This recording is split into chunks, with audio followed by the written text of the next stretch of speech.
वास्तु की तमाम विधाओं से परिचित कराता ये विशेष कार्यक्रम आप सभी का है।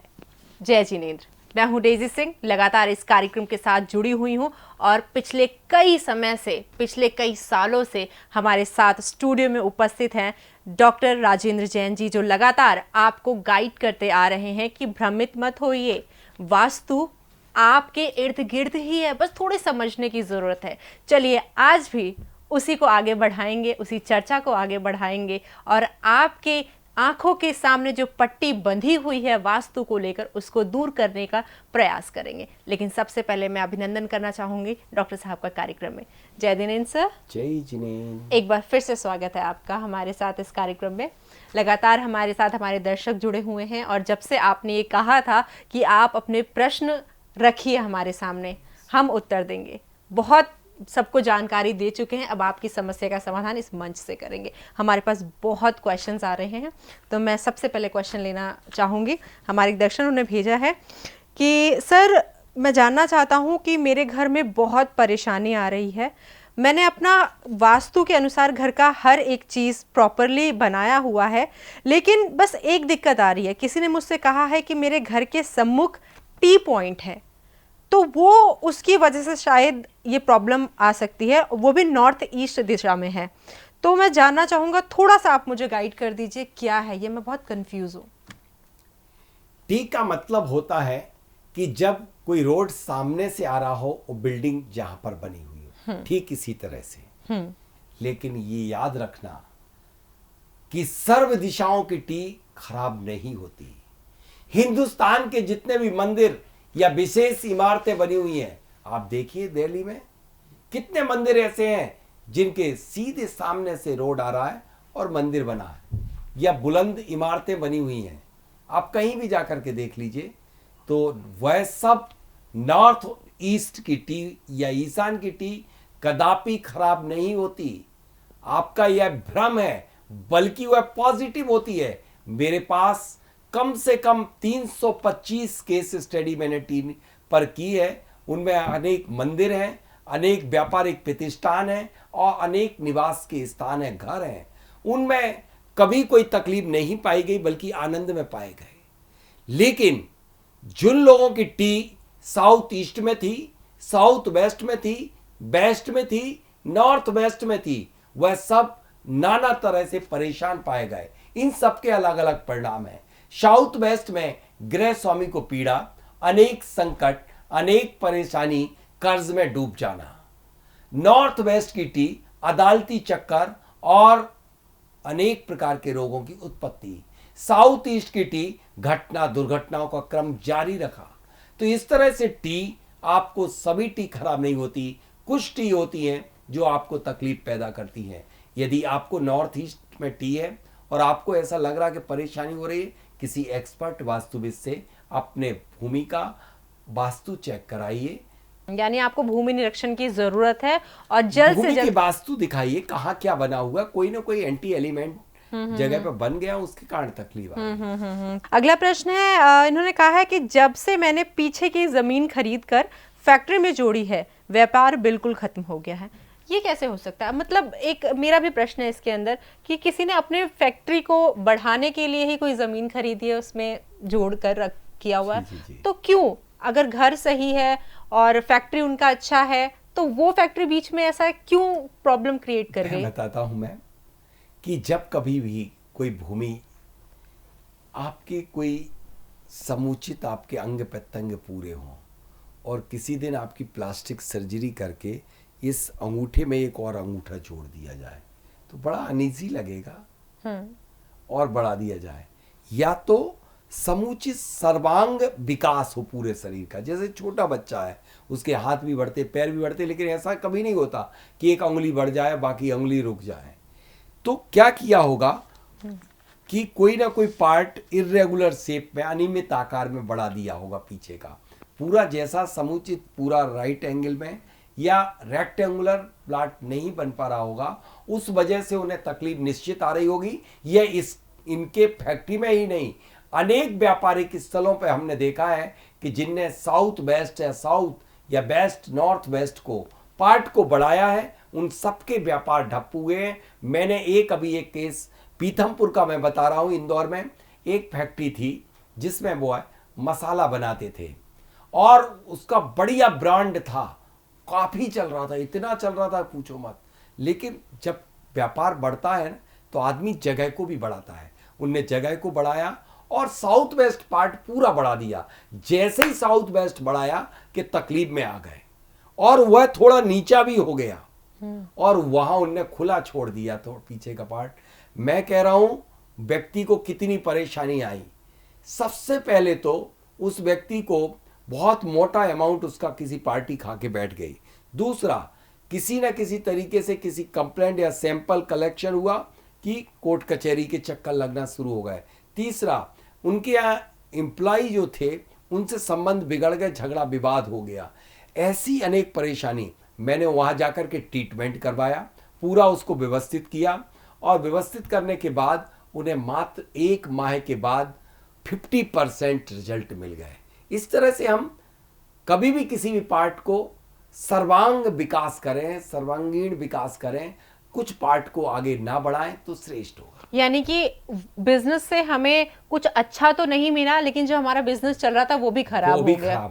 बिल्कुल। तो छोटी छोटी चीजें लगती हैं सुनने में, लेकिन अपने सारे व्यूअर से यही कहना चाहूंगी कि जब भी कुछ आप बड़ा करने की सोच रहे हैं, एक बार एक्सपर्ट का ओपिनियन जरूर ले लें, क्योंकि आपकी जिंदगी के लिए, आपके व्यापार के लिए, आपकी फैक्ट्री के उन्नति के लिए बहुत जरूरी होता है। आगे बढ़ते हैं। ये प्रश्न आया है सर, ये कह रहे हैं कि घर में कैक्टस के वृक्ष लगे हुए हैं, क्या ये सही है? घर में कैक्टस के वृक्ष, घर में कौन से वृक्ष लगाना चाहिए, कौन से नहीं लगाना चाहिए?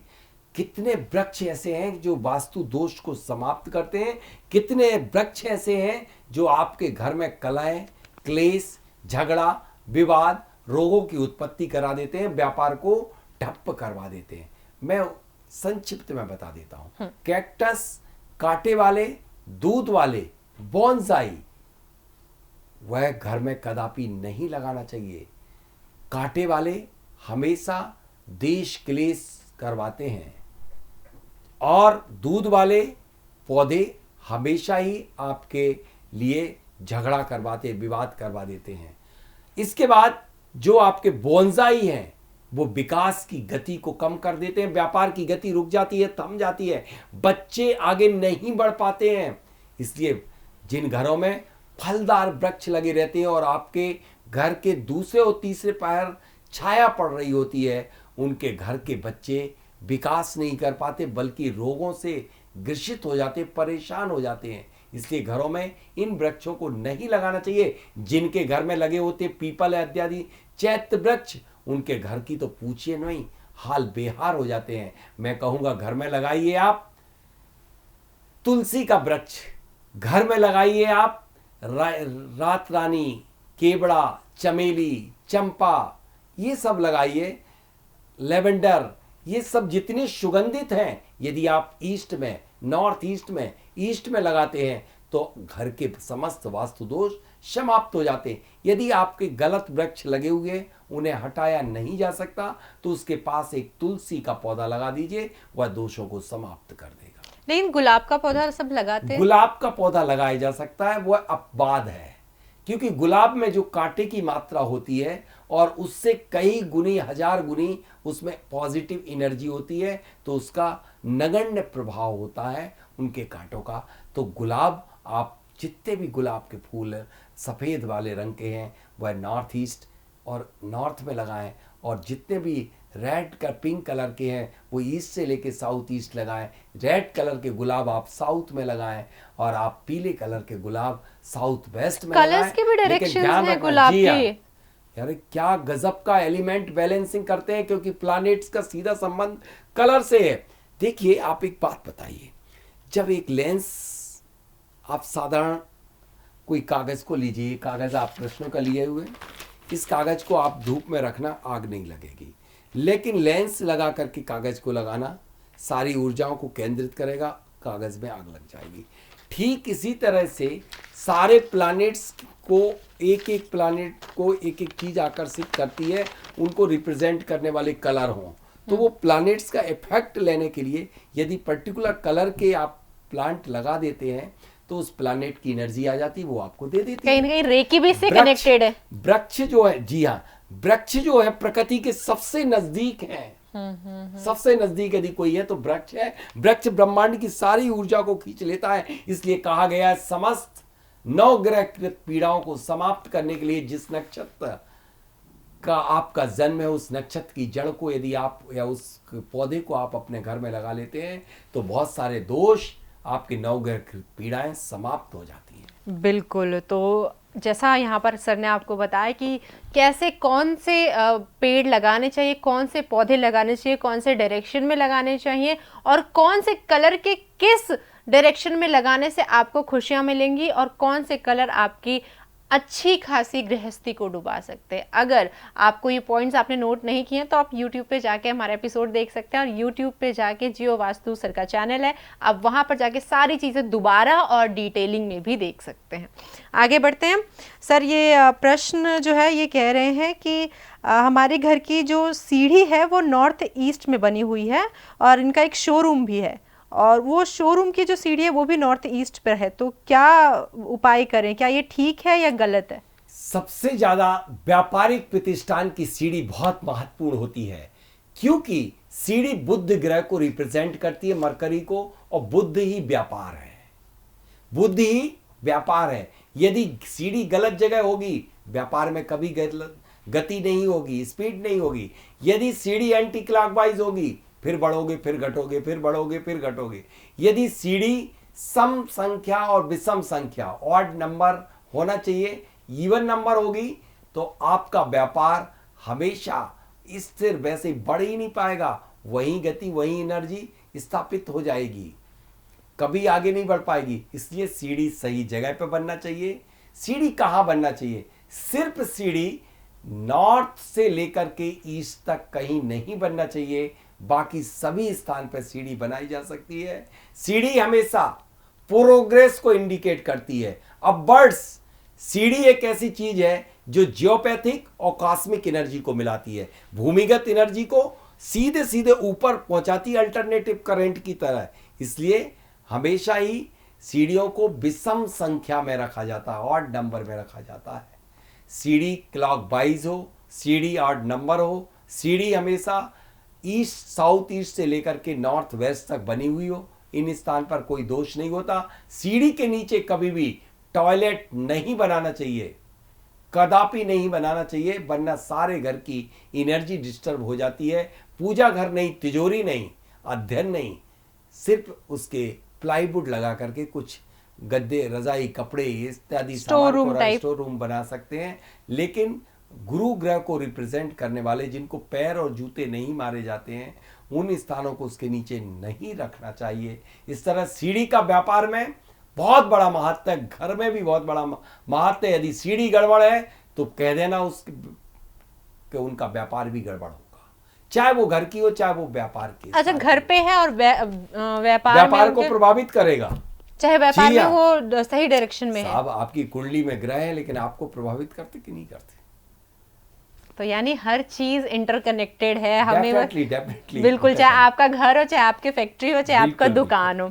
चलिए आगे बढ़ते हैं। अगला प्रश्न है, ये कहते हैं घर में किसी की शादी नहीं हो पा रही है, समझ नहीं आ रहा क्यों। घर में मांगलिक कार्यक्रम संपन्न नहीं हो पाते हैं तो उसका आपके घर में साउथ ईस्ट का दोष होना चाहिए और नॉर्थ ईस्ट का भी होना चाहिए। साउथ ईस्ट में शुक्र का वास होता, शुक्र ही शादी विवाह है, और नॉर्थ ईस्ट गुरु का स्थान है, तो वह भी यदि कटा होगा या फिर वहां पर कोई ओवरहेड टैंक बना हो या कोई ऊंचा हो या कोई भारी सामान रख दिया हो, तो मांगलिक कार्यक्रम के लिए आपके लिए इनको देखना होगा, तभी मांगलिक कार्यक्रम संपन्न होगा। आप तो एक काम करिए, पूर्णमासी के दिन आप साउथ ईस्ट में एक ट्रायंगल बना करके केसर से एक स्वास्तिक अपनी इच्छा को मांगलिक कार्य की रख करके वहां बना दीजिए, आपके घर में मांगलिक कार्यक्रम संपन्न हो जाएगा। किसी भी प्रकार। और करना किसे है ये? करना किसे? जिसकी शादी नहीं हो रही, जिसका मांगलिक कार्यक्रम नहीं हो पा रहा, उसे, या ग्रह स्वामी के लिए। जी बिल्कुल। अगला प्रश्न है, ये कह रहे हैं कि मैं अपने बच्चे को चाहता हूं कि वो मेरे साथ फैक्ट्री में इन्वॉल्व हो, लेकिन वो फैक्ट्री में नहीं आना चाहता है, तो कैसे मैं उसे मनाऊं? यदि बच्चा का व्यापार के प्रति उसका इंटरेस्ट नहीं है, तो उसे जबरदस्ती मत कीजिए। उसकी कुंडली में कर्मेश देखिए, कहीं ऐसा तो नहीं कि उसका आपके व्यापार में इंटरेस्ट नहीं होकर दूसरे व्यापार में हो। जैसे मेरा जो एलिमेंट होता है वही कलर मुझे पसंद होता है। जो व्यापार का भी जो उसका कर्म भाव होता है वही व्यापार उससे पसंद होता है। हो सकता है आप एंटी एलिमेंट का व्यापार कर रहे हो, उसके विपरीत हो, उसे फलित नहीं होना हो, वो कर रहा वो सही कर रहा है। एक बार आप कुंडली का परीक्षण करा लीजिए, तब कहीं उसे उस व्यापार में संलग्न कीजिए। जरूरी नहीं कि आप उसे जबरन में अपना व्यापार थोप तो नहीं रहे। तो आपको किसी भी तरीके का परामर्श चाहिए वास्तु से रिगार्डिंग या उससे रिलेटेड कोई भी आप जानकारी चाहते हैं, तो आप प्लीज़ आप हमारे YouTube चैनल पर जाके भी दे सकते हैं, और पर्सनली आप सर को अपने घर पे विजिट कराना चाहते हैं या फैक्ट्री में विजिट कराना चाहते हैं तो संपर्क कर सकते हैं। नंबर्स आपके टीवी स्क्रीन पर लगातार बने हुए हैं।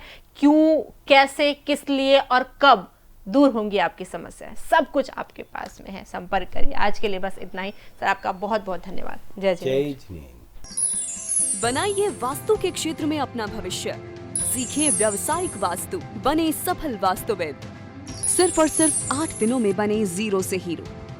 देश विदेश में ख्याति प्राप्त एवं अपनी डाउंसिंग कला के द्वारा वास्तु के क्षेत्र में तहलका मचाने वाले, Guinness book of world records, Asia book, India book of records में अपना नाम दर्ज कराने वाले सुप्रसिद्ध भूवैज्ञानिक, वास्तुविद, स्वर विज्ञानी, अंक एवं ज्योतिष ज्ञानी डॉक्टर राजेंद्र जैन द्वारा इंदौर मध्य प्रदेश में किया जा रहा है जियो वास्तु ट्रेनिंग का विशाल आयोजन। जीरो से हीरो बनने की इस प्रक्रिया में आप वैदिक वास्तु, समरांगण एवं विश्वकर्मा वास्तु, अंक ज्योतिष, वास्तु ओरिएंटेशन वास्तु, इंटीरियर वास्तु एवं स्वर वास्तु जैसे अन्य सभी विषयों में दक्ष होकर प्राप्त करेंगे वास्तुविद डिग्री। दिनांक 19 से 26 जुलाई 2021 इंदौर से ऑफलाइन प्रैक्टिकल वास्तु ट्रेनिंग का आयोजन आश्रम पद्धति द्वारा। संपर्क करें 7999590926, 7999573094।